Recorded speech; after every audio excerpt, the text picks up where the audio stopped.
Fashion Divas, it's your girl Jazzy and I'm back with another good one for you today. So today I'll be testing out these alcohol markers that I purchased recently at the dollar store. So one of my go-to mediums are alcohol markers. Usually I'm not too picky about them, you know, like if they work, right? I purchased like 4 sets of these. They're around $4 each. And I really don't underestimate art supplies from the dollar store because sometimes they're really good. So I'm excited to try these out. The brand is Artist Series and I see this oftentimes there. This brand. I think I actually tried out their metallic watercolors, their pressed metallic watercolors, and they were actually really good. I wouldn't be able to compare these to Copics because I've never tried Copics before. I've never owned a Copic. I don't have any Copics. I can't really justify the price of Copics. I don't know, maybe they're really good for artists, especially if you want your work to be archival. I'm pretty sure that there's some kind of light fastness qualities to Copics. There's gotta be for that price. Don't quote me on it. And here's the thing I've noticed with alcohol markers, right? I find a lot of alcohol markers have a lot of similarities. Like, the kind of generic ones that you purchase on Amazon, for example, I find they have a lot of the same shape and the colors at the end. To me, they all look so similar. Like, I don't know, you guys, if it's just companies that are, like, putting their name on it. Like, how could I say? I don't know anything about manufacturing, but I'm sure that if you're, like, some kind of company, I guess if you have the money or whatever, you could put your name on, like, a set of alcohol markers and sell them with your name on it. You know what I mean? Because to me, they just look so generic. You know what I mean? I don't know if that makes sense. I don't know if you understand where I'm getting at. Here's a few that I purchased in the past from Amazon, and as you can see, they look pretty much identical. I find a lot of them are also very similar in quality. I could definitely do a comparison to the Ohuhu though. I love Ohuhu markers. I actually bought the pack of 40 something. It was the pastel color. It's the pastel set. And I really like how they look. So yeah, maybe I could do a comparison in this video to my Ohuhu pastel alcohol markers. Speaking of Ohuhu, I heard that they have a 300 and something set. I would love to get those. I'm definitely gonna get those one day. When all my alcohol markers run out though, because I don't want to have too many of them just laying around. I don't think anytime soon I'll be running out of alcohol markers, but when I do, I'm not going to buy any more after this. So when I do run out, I'm going to get that big set of Ohuhus. Here's the back. It comes with 12 in each set. Here's the front view of all of them. I did count a few replicas, but there's not too many, so that's not really an issue. Each set has a black. I don't mind though, because you can't have too much black. I always run out of black markers. So let's go ahead and take a closer look at these. I'm going to test them out, do some swatches, then I'm going to do an artwork. Let's get into it. My bad, I mentioned that I purchased 5 of these. It was 6. Here I tried to organize the colors and lay them out so you could get a better look at the color range. There's way too many pinks and blues and not enough red. These markers all have numbers at the tip, so I will go ahead and swatch them and add the corresponding numbers. So far the colors are laying down beautifully. The colored tip at the barrel really matches the ink that comes out. I've tried so many markers that they really don't impress me that much anymore. However, there is one in particular that I'm definitely going to do a review and show you guys. It's a brand called Spectrum Noir. Like, the color palette is just so beautiful and it's so different. They have a lot of unique colors that you just don't find in these regular sets. So yeah, be sure to stay tuned.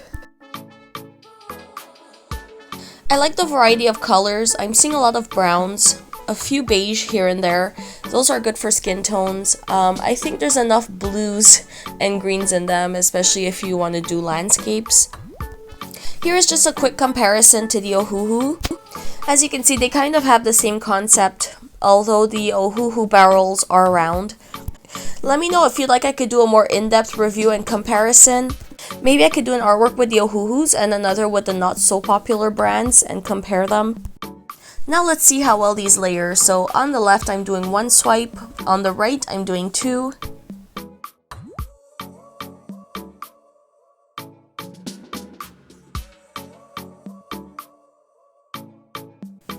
If you look closely, you could see that the right side is slightly more opaque, but otherwise they really all just look similar. Now let's see if we could mix these and make new colors. The purple doesn't look like purple, and the orange is not oranging. That was a bit of a fail. The green turned out though. Next I will try to blend them a bit. So using different shades of the same color, I'm gonna go in. One thing I like about these, they have a lot of ink and they flow really smooth. And the ink tends to stay a little bit wet still on the page, so it really helps with mixing the colors.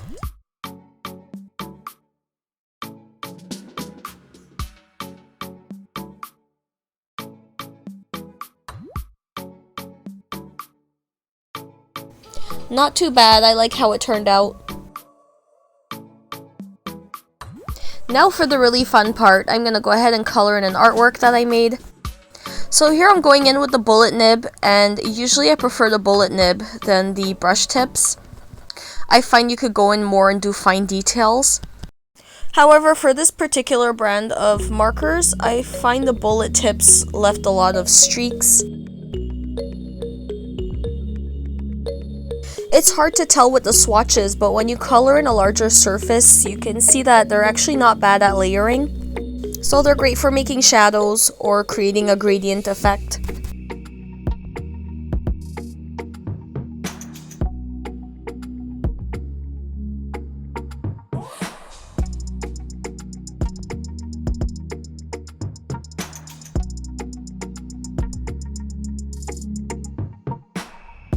I'm trying to use as many colors as possible. Again, there's a lot of blues in this set. These markers were so budget friendly, I didn't have high expectations for them, but I'm really satisfied with them. And this just shows that sometimes cheap markers work just as well as the more pricey ones. I mean, if they were to scratch the name off and put oh hoo hoo, would you really be able to tell the difference? I find it way easier to tell the difference in quality for colored pencils and paints. I'm not too picky with markers because I mostly tend to color over them anyway with colored pencils. For this artwork, I used a Fabriano layout paper. I find it holds the ink really well. And let me know, have you tried pricier markers? Do you notice a difference in markers or quality? I mean, there's markers that go for $1 each, and then there's some that go for like 10. Personally, when it comes to markers, I will stick to the cheap ones. In my opinion, they work just as well. Now with all that being said, I want to thank you guys so much for watching my videos. Feel free to leave a comment or share or like, and because it helps the algorithm. And I'll see you guys in a new one soon. Later!